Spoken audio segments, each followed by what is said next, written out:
Madalas magpakuha ng larawan ng mga turista kay Kuya Alex na isang hardinero sa Botanical Garden.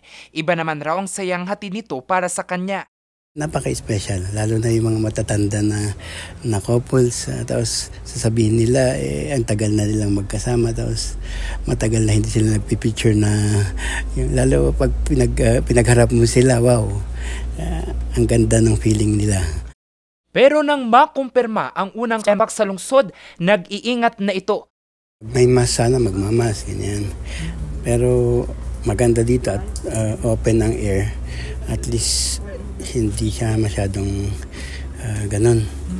Pero pwede rin na makita mo yung para may sakit, iwasan mo. Nito lamang January 21, sa isang press release ng City Health Services Office, inihayag nila na nakatuon sila sa pagsusuri at management ng mga kaso ng MPACS. Para matugunan ito, bumuo sila ng grupo na nakatuon sa communication campaign para maliwanagan ng publiko sa tamang impormasyon sa sakit. May inilaan ding grupo bilang contact tracer. Ang MPACS ay naipapasa sa pamamagitan ng pagyakap, pakikipaghalikan at pakikipagtalik sa isang taong positibo sa sakit. Kasama rin dito ang paghawak sa mga gamit o bagay na madalas hawak ng pasyente dahil maaaring kontaminado ito ng virus, gaya na lamang ng kobre kama, kumot, doorknob, cellphone at iba pa.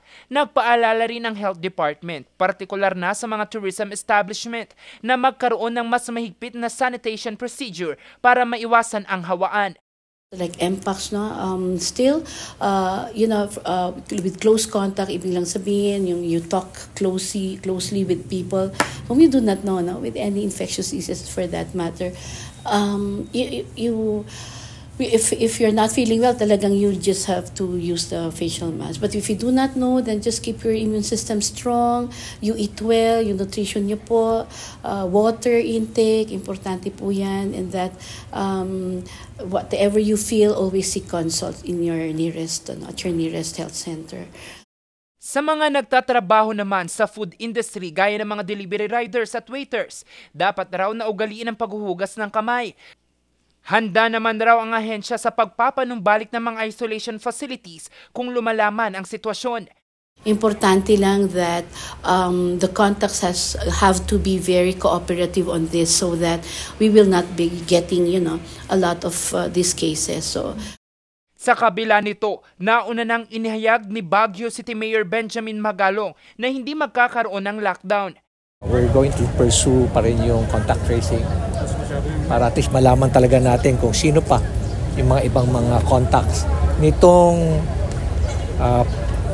nakasama nitong patient natin. We will continue to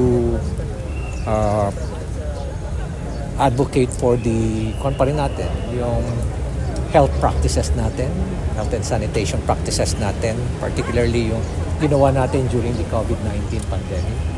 Na kung pwede sana, i-avoid muna yung mga handshakes, avoid muna natin yung sneezing na walang hindi nagtatakip. Basically, we also, kung kayo, so feeling nyo na nasa crowded area kayo, better na you wear your mask, continuous washing of hands. Basically, everything that you did during the pandemic, siguro minus yung very intensive na wearing of the mask. Kung may sintomas, gaya ng pagkakaroon ng pantal sa katawan, pananakit ng kasukasuan, pamamaga ng lymph nodes o kolani, ay mainam raw na agad magpakonsulta sa mga District Health Center. Jose Robert Inventor, RNG News.